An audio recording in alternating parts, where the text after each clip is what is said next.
Once I arrived, I was met by Paul Joseph Watson and his brother Steve Watson, who are reporters for my news website, prisonplanet.com.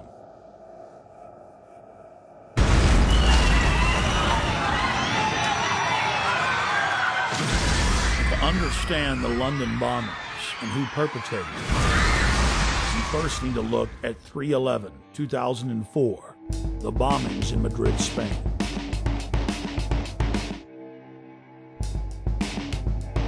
Years after the blast that rocked trains in the city of Madrid, Spain, the government admits that Al-Qaeda had no connection to the attacks. Every one of the supposed bombers had intimate links to the Spanish security services, including the head of their bomb squad. The alleged leader of the bombers, who reportedly gave dynamite to the terrorists, was connected to the Madrid bomb squad. And we see the exact same earmarks, the same MO in the London bombings that we witnessed in Madrid. On the morning of July 7th, 2005, 3 trains and a city bus were ripped to pieces when 4 military-grade explosive devices detonated. At 8:50 a.m., 3 explosive devices simultaneously detonated on 3 separate trains. Within minutes, eyewitnesses were reporting to the press that there had been multiple terror attacks. Despite the fact that 3 train cars were burning wrecks strewn with dead and dying Londoners, Scotland Yard for over an hour and a half claimed that all of the disruptions were simply caused by a power outage in the London Underground. Power surge on the Underground, that's all we heard. I mean, the bus was about an hour after the Underground, so that's when I think everybody knew that it wasn't what it was, you know. I think it was just an excuse, power surge, whatever. Why would they say that, though, knowing it wasn't? Trying to cover up, probably, you know what I mean? So there wasn't no panic and everybody sort of like just get on with everything, you know, so... Then, mysteriously, 50 minutes into the attack, the London Police Department orders the number 30 Hackney to Marble Arch bus to leave its normal route and to park at the corner of Woburn Square and Tavistock Place. At 9:47, a 4th bomb detonates, killing 13 civilians and injuring many others. Note, out of several hundred buses in service that morning, it's the only bus that the police take special control of and direct to Tavistock Square. I've been walking up and down this road, looking at the bus stops for a number 30. The bus stops have all the numbers of the buses on them individually. There's no number 30 on any of the bus stops. That's because the number 30 bus was specifically rerouted here on that day. To simplify it, there's no bus stop here. There's no number 30 bus stop here, no. Well, that was in the news, that it was specifically diverted here. They admitted that the number 30 bus was the only bus that was directed to a different area of the city. For what reason? Nobody knows, but they admit that. So it's very strange that for no reason it would come down this road when it was bombed. Remember, while all this is happening, the police are on radio and TV telling everyone that it's just a power failure, an outage. Meanwhile, commuters on the bus were listening to other radio reports where eyewitnesses were reporting explosions.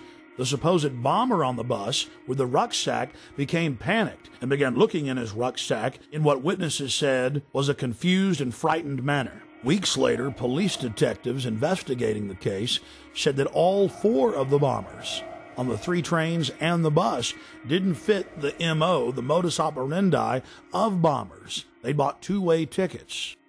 They'd played games of cricket the night before. They had good jobs and happy families. One of the alleged bombers was caught by surveillance camera arguing with the ticket clerk about the price of his pass. After Scotland Yard detectives had a chance to talk to some of the eyewitnesses from the bus and the trains, they stated clearly on the record that they believed that the bombers did not know that they had explosives in their backpacks. This was only one of many huge developments in the case that only received bare mentions in the back of the newspaper.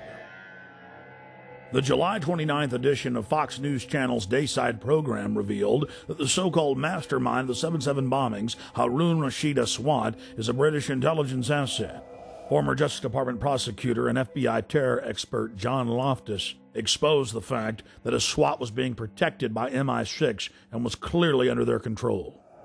Aswad is believed to be the mastermind of all the bombings in London. On the 7/7 and 7/21, this is the guy, we think. This is the guy, and what's really embarrassing is that the entire British police are out chasing him, and one wing of the British government, MI6, or the British Secret Service, has been hiding him.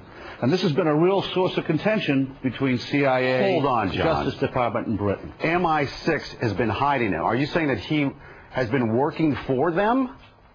Oh, I'm not saying it. This is what the Muslim sheikh said in an interview in a British newspaper back in 2001. So he's a double agent, or what? He's a double agent. He's working for the... So he's working for the Brits to try to give them information about Al-Qaeda, but in reality, he's still an Al-Qaeda operative. Yeah. The CIA and the Israelis all accused MI6 of letting all these terrorists live in London. Now, we knew about this guy Aswat. Back in 1999, he came to America. The Justice Department wanted to indict him in Seattle because him and his buddy were trying to set up a terrorist training school in Oregon. The headquarters of the U.S. Justice Department ordered the Seattle prosecutors not to touch Aswat. Hello. Now, hold on. Why? And that's... Well, apparently, Aswat was working for British intelligence. Now, there's a split of opinion within U.S. intelligence. Some people say that the British intelligence fibbed to us. They told us that Aswat was dead, and that's why the New York group dropped the case. That's not what most of the Justice Department thinks. They think that it was just, again, covering up for this very publicly affiliated guy with Al-Mujaroub. He was a British intelligence plant. Our CIA says, okay, let's arrest him, but the Brits say no again? The Brits say no. Now, at this point, 2 weeks ago, the Brits know that the CIA wants to get a hold of Haroun. So what happens? He takes off again. Goes right to London. He isn't arrested when he lands. He isn't arrested when he leaves. Even though he's on a watch list. He's on the watch list. The only reason he could get away with that was if he was working for British intelligence. He was a wanted man. And then takes off the day before the bombings, as I understand it? Yeah, and goes to Pakistan. The Pakistanis arrest him. They jail him. They jail him.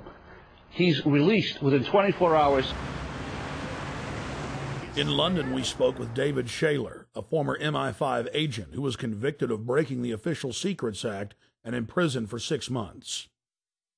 With regard to 7/7, there has been a witness report now included in a local British newspaper called the Cambridge Evening News, in which somebody who was on one of the tube trains says that he didn't see a man with a rucksack. In fact, after the explosion, what he saw was metal pointing upward from the bottom of the carriage. That would indicate, of course, that the bomb was not carried onto the tube train, but was in fact attached underneath it. Now again, nobody in the British national press is following that up. Now I hope investigators and the police are. A current member of British Parliament and a former cabinet minister in Prime Minister Tony Blair's government, Michael Meacher, was sacked in 2003 for raising important questions on the eve of the Iraq War. Atrocity of London bombings where 56 people were killed. That was on the 7th of July, 7/7 we call it.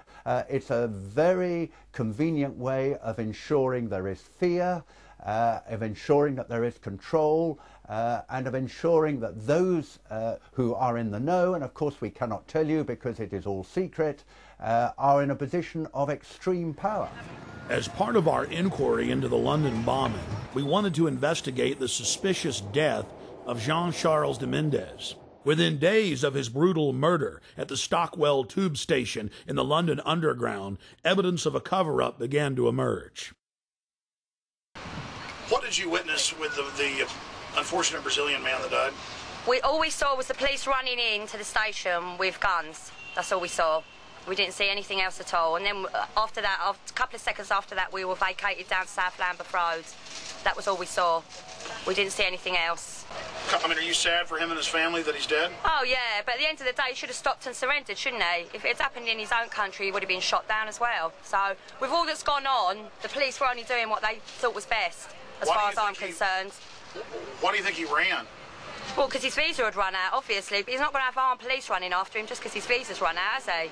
So, the police were protecting, you know, the people travelling on the tube, so I don't see any wrong in what the police have done at all. No, I understand your view on that. Why do you think they shot him 8 times in the head? Oh, I don't know. It's a lot of times to shoot him. It is a lot of times to shoot him. How many times did you hear they shot him? 5 at first.